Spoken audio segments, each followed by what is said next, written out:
নমস্কার, শুরু করছি বাংলা বাজারে পলিটিক্স। আমি অনিকেত চট্টোপাধ্যায়।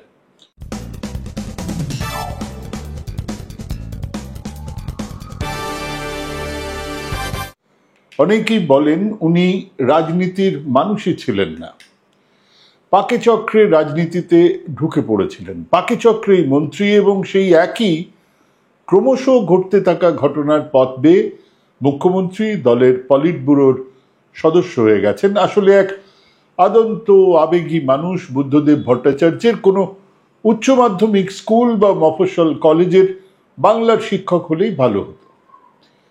আমি বলছি না, এটা আপামর মানুষের মতামত এরকমও নয়। আমি বলছি অনেকেই এরকমটা মনে করেন, যারা সেই অর্থে ওনার দলের সদস্য নন, যারা সেই অর্থে ওনাকে রক্তচোষা এক একগুঁয়ে শাসক বা এক বিপ্লবী দলের বৈপ্লবিক নেতা বলে মানতেন না, তারা বলতেন উনি ভদ্রলোক, politics was not his cup of tea. ওনার হায়ার সেকেন্ডারি স্কুলে বড় জোর মফস্বল কলেজের বাংলার শিক্ষক হওয়াটাই মানানসই হতো। আমি কিন্তু এই মতের সঙ্গে একেবারেই একমত নই, কারণ এই ভদ্রলোক আর যাই হোক জীবনে কোনো দিন একজন ভালো মাস্টারমশাই হয়ে উঠতে পারতেন না, কারণ হি ওয়াজ আ ব্যাড কমিউনিকেটর। উনি নিজেকে প্রকাশ করতে পারতেন না, দলা দলা কফ জমে আসতো গলায়, গলা খাঁকারি দিতেন বারবার। কিছু বলার সময় উনি উত্তেজিত হতেন, ঠিক কিভাবে বিষয়টাকে বললে সাপও মরে লাঠিও না ভাঙে, বা ঠিক কিভাবে বললে তারপরে সেখান থেকে অনায়াসে একটা 180 ডিগ্রি ঘুরে বাড়ি ফিরে আসা যায়, বা কিভাবে বললে পলিটিক্যালি কারেক্ট থেকেও মনের ভাব প্রকাশ করা যায়, বা কিভাবে বললে সত্যটা গুছিয়ে বলে দেওয়ার পরেও সেই সত্যের সপক্ষে বহু লোককে আনা যায়, এসব কৌশল ওনার জানা ছিল না। He was a very bad communicator in all sense. কাজেই না তিনি প্রাথমিক স্কুলে পড়ানো তো ছেড়েই দিন, কারণ সেখানে তো সর্বোচ্চ কমিউনিকেশন স্কিলের দরকার হয়। এমনকি ক্লাস 12 বা মফস্বলের কলেজেও বাংলার শিক্ষক হতে পারতেন না। তো এসব বললেই তো দায় থেকেই যায়। যা বললাম তার সপক্ষে কিছু উদাহরণ পেশ করার, নিন কিছু উদাহরণ আপনাদের জন্য আজ। সেই কবে তিনি প্রমোদ দাশগুপ্তের সঙ্গে চীনে গেছিলেন, ওখানে নাকি হাঁপানির চিকিৎসা ভালো হয়, তো ওখানেই ওনাকে নিয়ে যাওয়া হয়েছিল এবং ওখানেই তিনি মারাও গেছিলেন। প্রমোদ বাবু, উনি সন্তানের মতো দেহ আগলে দেশে ফিরলেন। তখন তো দেহদানের ব্যাপার স্যাপার ছিল না, দেহ পোড়ানো হলো।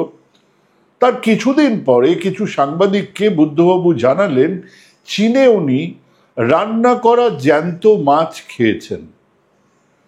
ভাগ্যিস আজকের ফেসবুক ছিল না, মাছ নাকি টেবিলে আসার পরে নড়েছিল। কি দেখেছিলেন, কি বুঝেছিলেন কে জানে, কিন্তু মানে অ্যাটলিস্ট সেরকমটা সবাই মনে করছিলেন। পত্রপত্রিকায় ছাড় কেন পাবেন, পাননি।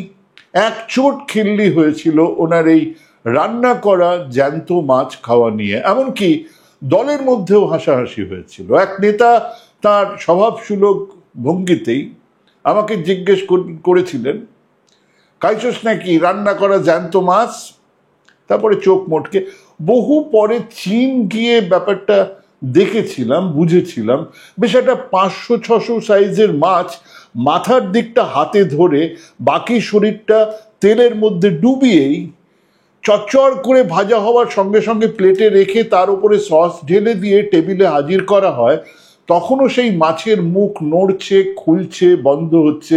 বুদ্ধবাবু ঠিকই দেখেছিলেন, কিন্তু ওই যে ব্যাড কমিউনিকেটর, বুঝিয়ে উঠতে পারেননি। সেই ছবিটা দেখুন।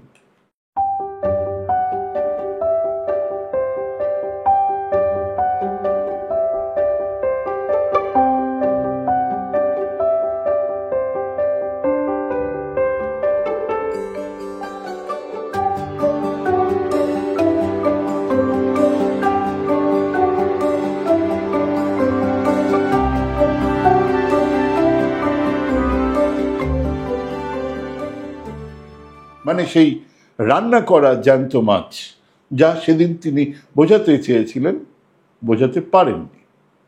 এর কিছুদিন পরেই সেই চোরেদের মন্ত্রিসভায় থাকবো না, হ্যাঁ, তিনি বলেছিলেন কমিউনিস্ট পার্টি সুলভ ব্যাপার নয়, তিনি সরকারি গাড়ি ছেড়েছিলেন, পদত্যাগও করেছিলেন মন্ত্রিসভা থেকে, কিন্তু তারপরে কোনোটাই গুছিয়ে বলতে পারেননি, উল্টে যা বলেছিলেন তাতেও টিকে থাকতে পারেননি। অথচ দেখুন, এরকম অনেক কথা হাজারবার বলেছেন সুভাষ চক্রবর্তী, আরো অনেকে, এর থেকেও বাড়াবাড়ি রকমের বিতর্কিত কথা বলেছেন অনেকে, কাজ করেছেন, কিন্তু তাকে বা তাদেরকে এরকম হতভম্ব হতে দেখিনি। উনি আসলে কতটা বলবেন, কিভাবে বলবেন, সেই পলিটিক্যালি কারেক্ট থেকেও বিষয়টা ভাসিয়ে দেওয়া না, পারতেন না। ধরুন সেই উনি বলে বসলেন, আমার লজ্জা হয় যে আমার পার্টি স্ট্রাইক ডাকে। কি কেলেঙ্কারি! একজন কমিউনিস্ট পার্টির পলিট ব্যুরোর নেতা বলে ফেললেন এই কথা। বেশ করলেন, বললেন। তারপরে সেই কথায় দাঁড়িয়ে থাকলেন। প্রশ্ন যেই এলো, উনি আর কথাই বললেন না। দলের মধ্যে এটাকে ইস্যু করে তুলতে পারলেন কি, বোঝাতে পারলেন যে ওই রকম নামকে ওয়াস্তে স্ট্রাইক ডেকে লাভ নেই। দলের ভেতরে এই নিয়ে হেস্তনেস্ত চাইলেন, যেমনটা জ্যোতিবাবু চেয়েছিলেন। কথাটা ভাসিয়ে দিলেন, বলেই দিলেন হিস্টোরিক্যাল ব্লান্ডার। কিন্তু তারপর উনি কিছু না বললেও দলে সে বিতর্ক চলেছে। 10 বার ক্লোজ চ্যাপ্টার বলার পরেও আজও তা রেফার করা হয়, কিন্তু বুদ্ধবাবু বললেন, সাবস্ট্যান্সিয়েট করতে পারলেন না। ওই কথা বলার জন্য যে প্রস্তুতি, তা ওনার ছিল না। প্রায় ওই সময় উনি ওনার জীবনের সব থেকে আনন্দের দিন কোনটা, এরকম এক প্রশ্নের মুখে বলেছিলেন, যেদিন টাটার সঙ্গে ন্যানো কারখানার চুক্তি সই হলো সেদিনের কথা। আবার সেই একই প্রশ্ন, এক কমিউনিস্ট পার্টির পলিট ব্যুরো সদস্যের জীবনের সবচেয়ে গুরুত্বপূর্ণ দিন মে দিবস নয়, লেনিনের জন্মদিন নয়, কাকাবাবুর জন্মদিন নয়, সোভিয়েত বিপ্লবের দিন নয়, কমিউনিস্ট পার্টির প্রতিষ্ঠার দিন নয়, এক শিল্পপতির সঙ্গে শিল্পের চুক্তি যেদিনটা হলো সেদিনটা সব থেকে গুরুত্বপূর্ণ। বলে ফেলেছেন, কিন্তু ব্যাখ্যা করলেন না, বলে উঠতে পারলেন না যে ওসব বিপ্লব হবে না ভাই, রাজ্যের বেকারদের চাকরি চাই, আমি মনে করছি এই চুক্তি হলে চাকরি হবে, তাই এই চুক্তিতে সই করাটা আমার কাছে ভীষণ গুরুত্বপূর্ণ। না, তিনি এ নিয়ে আর কোনো কথাই বলেননি। এ নিয়ে মানে ওনার ওই জীবনের গুরুত্বপূর্ণ দিন আর তার ব্যাখ্যা নিয়ে। এবং সেই নন্দীগ্রামে মনে করে দেখুন সূর্যোদয়, ইংরেজি গ্রামারের কথা যাচ্ছি না, উনি বলেছিলেন paid back in the same coin. আমরা মানে সাংবাদিকরা, অ্যাক্টিভিস্টরা, রাজ্যে তাবৎ সামান্য ইংরেজি বুঝতে পারা লোকজন অবাক হয়ে গিয়েছিলাম। এরকম বলা যায় নাকি?